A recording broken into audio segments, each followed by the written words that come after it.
I used to think the worst thing that could happen 2 weeks before my wedding was cold feet. Turns out I was wrong. The worst thing is discovering your future mother-in-law is faking terminal illness to fund a luxury vacation in Monaco while you're losing $28,000 in wedding deposits. But here's the plot twist. I'm actually relieved this happened, and by the end of this story, you'll understand why dodging this bullet was the best thing that ever happened to me. Picture this. You're 31, successful, deeply in love, and exactly 14 days away from marrying the woman you've spent 4 years building a life with. Then your phone rings at work, and everything you thought you knew about your future crumbles in a single conversation. That's exactly where my story begins, sitting in my office cubicle, completely unprepared for the performance of a lifetime. Tessa was sobbing when she called, not just crying the kind of desperate, gut-wrenching sobs that make your heart stop. "Babe, I have terrible news. My mom, she's really sick. The doctors found something during her routine checkup." My world tilted. Eleanor and I weren't super close, but she was going to be family. "Oh no, what did they find?" I asked, already calculating how we could support her through whatever was coming. "They're running more tests, but it doesn't look good. She's really scared and needs me. I hate to ask this, but can we postpone the wedding just until she's better? I can't imagine getting married without her there, and she needs treatment immediately." What was I supposed to say? When someone you love is facing a family medical crisis, you don't argue about timing or money. You step up. So I did what any decent human being would do. I told her family comes first. We'd figure everything else out later. The next few days turned into a financial nightmare. Cancellation calls became my full-time job. Venue deposit, gone, $5,000. Catering deposit disappeared, $3,000. Flowers that would never bloom at our reception, $1,500 down the drain. The photographer was the only bright spot, agreeing to apply our deposit to a future date whenever we were ready to reschedule. Small victories in a sea of losses, right? Tessa had moved in with her mom to help with care, barely responding to my texts. When she did reply, it was always brief and distant. "Mom's resting," or "at the hospital. Talk later." I offered repeatedly to come help, bring food, do anything useful. But Tessa insisted her mother was too weak for visitors and didn't want anyone seeing her in that condition. Being the supportive fiancé, I respected those boundaries and sent flowers instead. Receiving only a quick "Mom appreciated it" in response. Then came Sunday night, exactly 1 week after our world had supposedly fallen apart. I was mindlessly scrolling Instagram when I saw something that made my blood freeze in my veins. My buddy Derek had shared a story from some luxury travel account showcasing the Monte Carlo casino in Monaco. Beautiful sunset shots, champagne glasses, the works. And there, in the third photo of the carousel, sitting at a roulette table with a martini in her hand and designer dress, laughing like she didn't have a care in the world, was Eleanor. I stared at that photo for 10 solid minutes, refreshing the page, convinced I was hallucinating from stress. But no, that was definitely Eleanor. I recognized that laugh, that jewelry she always wore, that distinctive way she held herself. Then I noticed the tag, Eleanor Style 55, her actual Instagram account that I followed. My hands started shaking as I clicked on her profile. What I found there destroyed everything. I thought I knew about the past week. Eleanor had been posting Instagram stories, the ones that disappear after 24 hours, except she'd forgotten I could see them.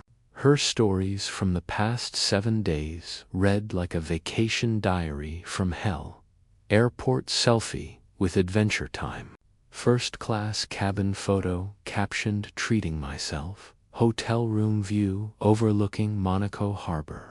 Multiple spa day posts about much-needed relaxation. Casino shots with living my best life. Yacht party photos. And designer shopping bags with price tags that probably cost more than most people's monthly salary. The woman who was supposedly too sick to, who needed immediate medical treatment, who was too weak for visitors, had been living it up in Monaco for an entire week. Meanwhile, I checked Tessa's Instagram to find her last post. Wedding postponed, but family first. Thank you all for understanding. 182 likes. Dozens of comments offering prayers, support, and sympathy for their fake crisis. I sat there for an hour. Screenshots of Eleanor's Monaco adventure saved on my phone, processing the magnitude of the deception. Then I did what any rational person would do when they discover they've been played for a fool.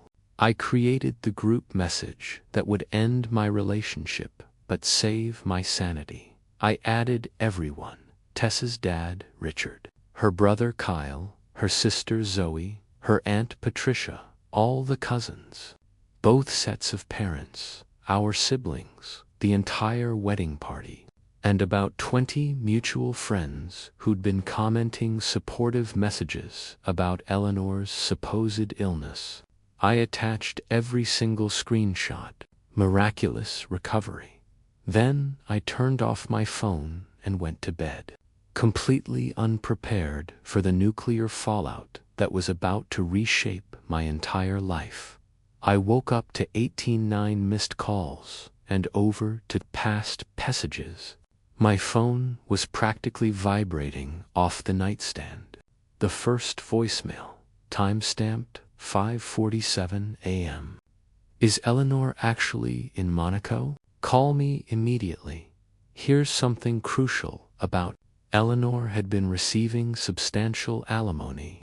Richard, being a decent human being, had been supplementing her alimony whenever she claimed health problems, thinking he was helping the mother of his children through genuine crises. The second voicemail was Tessa, and she was screaming, "How dare you expose private family business? You had no right to share those photos. You've ruined everything."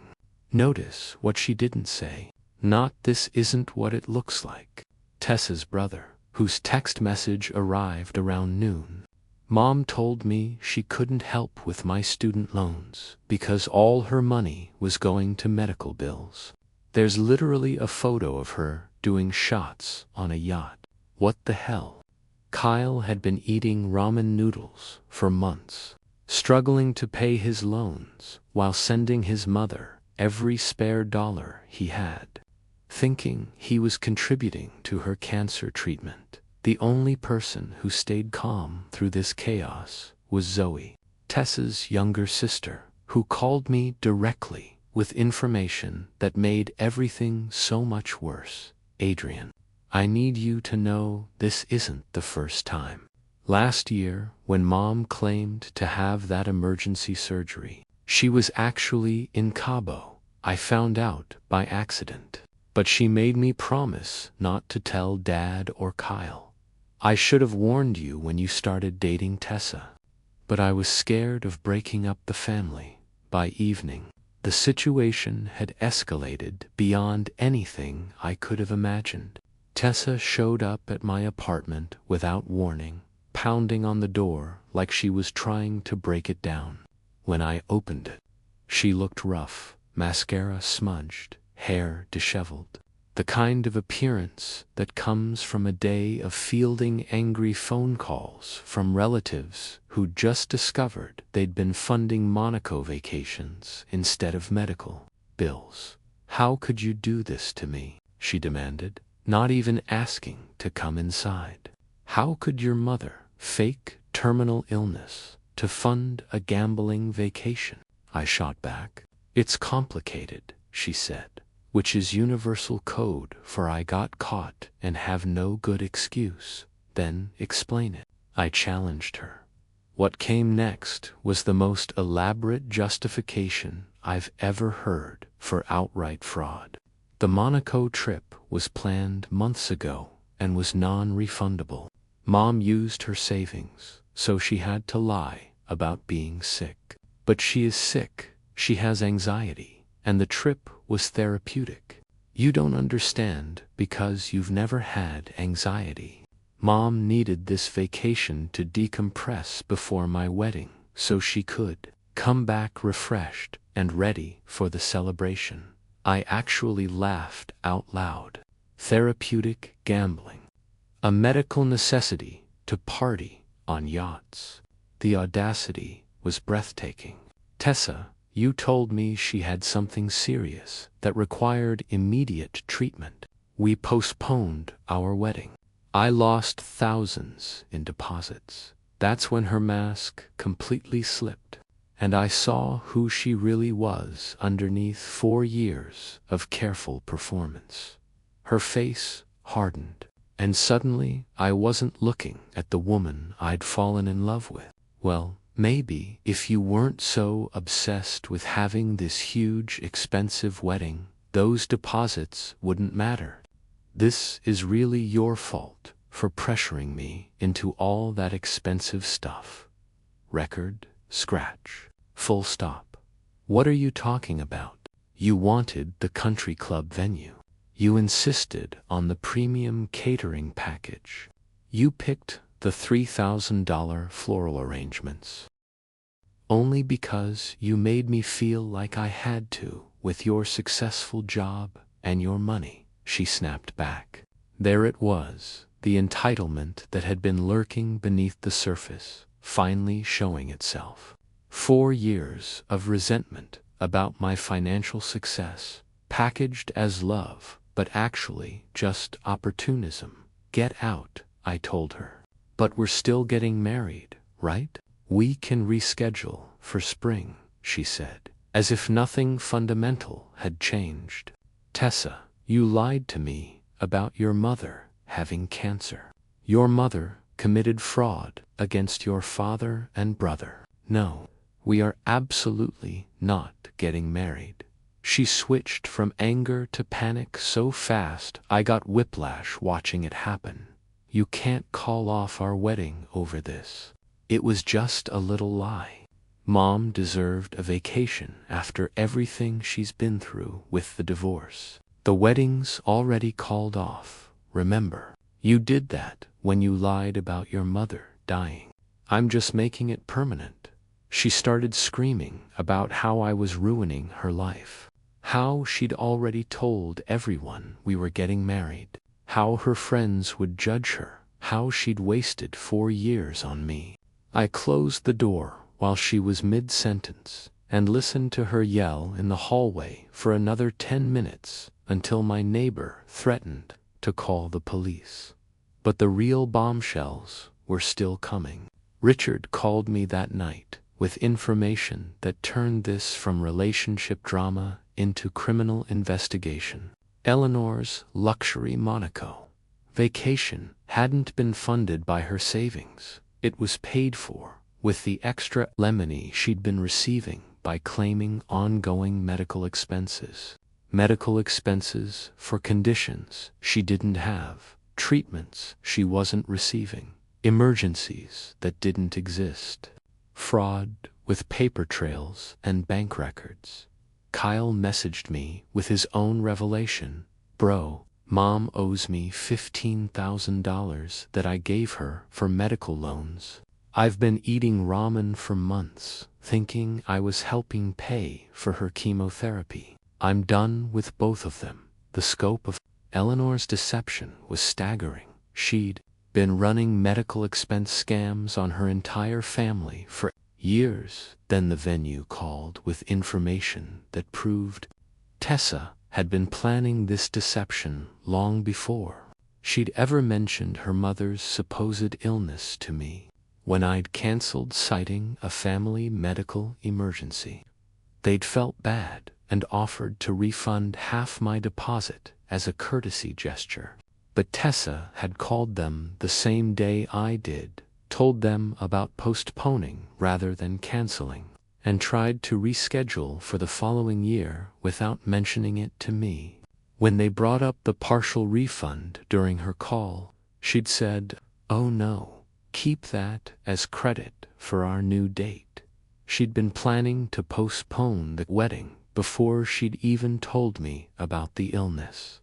The medical emergency was planned, the Monaco trip was scheduled, and I was just a convenient source of funding for their elaborate deception. After I went public with the truth and ended our engagement permanently, Tessa and Eleanor launched into damage control mode that was somehow even more delusional than their original lies. Eleanor posted a lengthy Facebook manifesto claiming she suffered from chronic anxiety disorder and that the Monaco trip was doctor-recommended therapeutic travel for her mental health. She actually wrote, Adrian's toxic masculinity prevented him from understanding invisible illnesses. This woman who'd been photographed doing shots off an ice luge on a yacht was claiming medical discrimination. Tessa tried multiple approaches to win me back, starting with emotional manipulation. She sent me a lengthy email about how I'd abandoned her during her time of need and how she was suffering from caretaker fatigue. Her mother was literally on vacation while she wrote this. She claimed her family processes stress differently and I should be more understanding of their unique coping mechanisms. Apparently, fraud is a coping mechanism now. When guilt didn't work, she switched to financial demands, claiming we had shared assets that needed to be divided. We don't have shared assets. We don't even share a Netflix password. But according to Tessa, the engagement ring was a mutual purchase because she'd helped pick it out by pointing at it in the store, while I paid $8,000. The wedding deposits were joint investments in our future, despite me having receipts showing I'd paid for everything. My apartment had become our home and she had tenant rights, despite not being on the lease and staying there maybe 3 nights a week. Even our December vacation was her property because it was supposedly her birthday gift. Though her birthday is in March, I forwarded everything to my lawyer friend, who responded with a single word, lol. Eleanor started calling my mother, despite them having met maybe 3 times total, sobbing about how I was destroying her daughter's future and how could my mother have raised such a heartless son. My mom, absolute legend, responded, maybe if you'd raised an honest daughter, we wouldn't be here. Also, how was Monaco? The photos looked lovely. Eleanor hung up and blocked her immediately. The peak of their entitlement came when Tessa showed up at my workplace. Security had to escort her out, but not before she'd cornered me in the break room and started loudly announcing to my confused coworkers that I was financially abusing her by stealing wedding funds and leaving her destitute. She claimed she'd quit her part-time retail job to support my career and now had no income because of my betrayal. The truth. She'd quit because she didn't like her manager and had been unemployed for 2 months before any of this happened. When security arrived, she told them she was my fiancée and had a right to be there. They asked me if this was true. Ex-fiancée, I clarified, and no, she doesn't. As they escorted her out, she screamed, "You'll pay for this." My mother knows lawyers. Plot twist from Zoe. Eleanor doesn't know lawyers. She knows a paralegal from her book club who handles real estate closings. But Tessa wasn't done. She created fake social media accounts and started messaging my female coworkers, telling them I was abusive, that I'd stolen money from her, and that I'd isolated her from her family by forcing her mother to go to Monaco. One coworker, Harmony, immediately forwarded me the unhinged messages, claiming I'd manipulated wedding vendors to steal deposits and committed emotional abuse by exposing private family medical information. Then Tessa made her biggest mistake. She contacted my ex-girlfriend, Jenna, who I dated years before Tessa and still grab coffee with occasionally.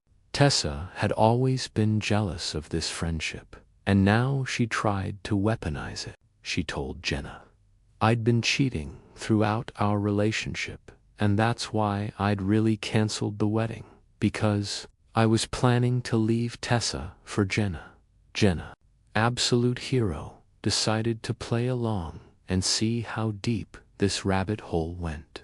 She got Tessa to admit in writing that she'd lied about her mother's illness, that the whole thing was planned in advance. And here's the real kicker, that she'd actually wanted to postpone the wedding because she'd been talking to her ex-boyfriend, Dimitri, who was going through something and needed her support without the pressure of wedding planning. The Monaco trip. Eleanor had invited Dimitri. They'd all been there together, Eleanor, Tessa, and Dimitri, having a lovely family reunion while I was home losing my life savings and worrying about terminal illness. Tessa had been using the postponement to figure out if she wanted to get back together with Dimitri. If things didn't work out with him, she'd simply reschedule the wedding with me for spring. I was the backup plan, the financial safety net, the consolation prize.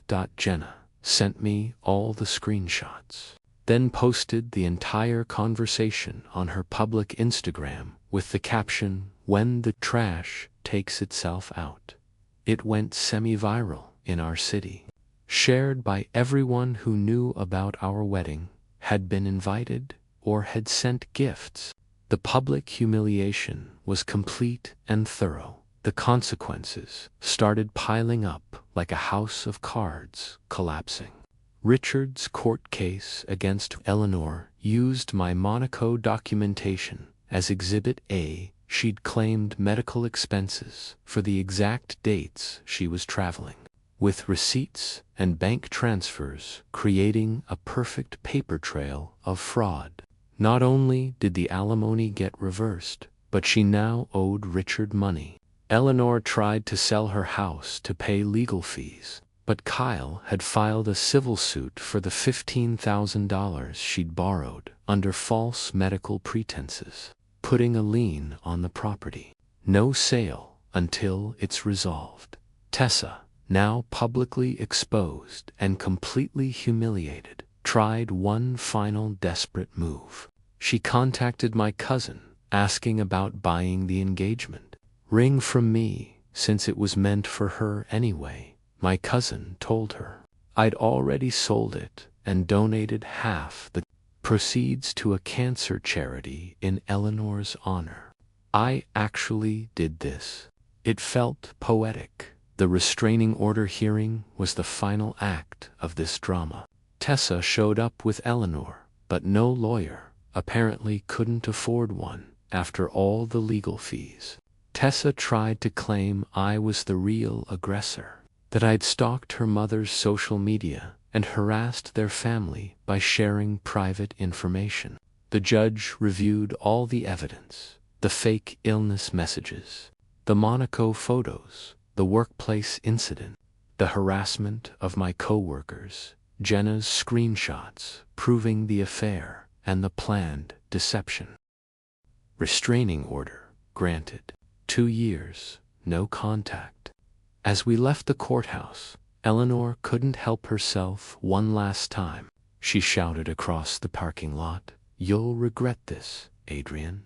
Tessa was the best thing that ever happened to you." I stopped, turned around, smiled, and delivered the line I'd been waiting months to use. "Tell Monaco," I said high. "So where does everyone stand now?" "Tessa is living with Eleanor, who's living with her sister Patricia, because the house is tied up in legal proceedings. Kyle hasn't spoken to either of them since discovering the money fraud and is pursuing his civil case. Zoe sent me a thank you card for finally exposing the truth she'd been carrying alone. Richard is in therapy, working through the guilt of enabling this behavior for years. Dimitri apparently dumped Tessa via text message after the Instagram exposure went viral. I recovered about 11,000 of my wedding deposits through various vendor refunds and goodwill gestures. My company gave me extra personal time off for emotional distress. And here's the best part. I started dating Harmony, the coworker who first forwarded me Tessa's crazy messages. She asked me out, saying anyone who could handle that level of drama with such style was worth getting to know. The funniest epilogue. Tessa tried to become an influencer, posting a video about surviving narcissistic abuse that got 12 views. Every comment was people calling her out with screenshots of her own lies. Eleanor started a travel blog with one post about Monaco that literally no one has read except the lawyers using it as evidence in court. Do I feel bad about any of this? Not even slightly. They had every opportunity to be honest, to be decent human beings, to just not lie about terminal illness, to fund vacation fraud. The bar was underground, and they still couldn't clear it. The wedding would have been last Saturday. Instead of saying I do to Tessa, I was on a beach vacation with Harmony, paid for with some of my refunded deposits. I posted plenty of photos and made sure they were all public because I'm petty like that, and it felt absolutely satisfying. Here's what I learned from this whole insane experience. When people show you who they really are, believe them the first time. When red flags start appearing, don't paint them green in your mind. And always check your future mother-in-law's Instagram stories before you lose $30,000. Thanks for following this journey into the depths of human entitlement and deception. Harmony thinks this whole story is hilarious and has already made Tell Monaco I Said Hi our inside joke. She's definitely a keeper, and she actually laughs at my jokes instead of resenting my income. What a concept. The guy who dodged the biggest bullet of his life. *, subscribe my channel and click on bell icon. Thank you.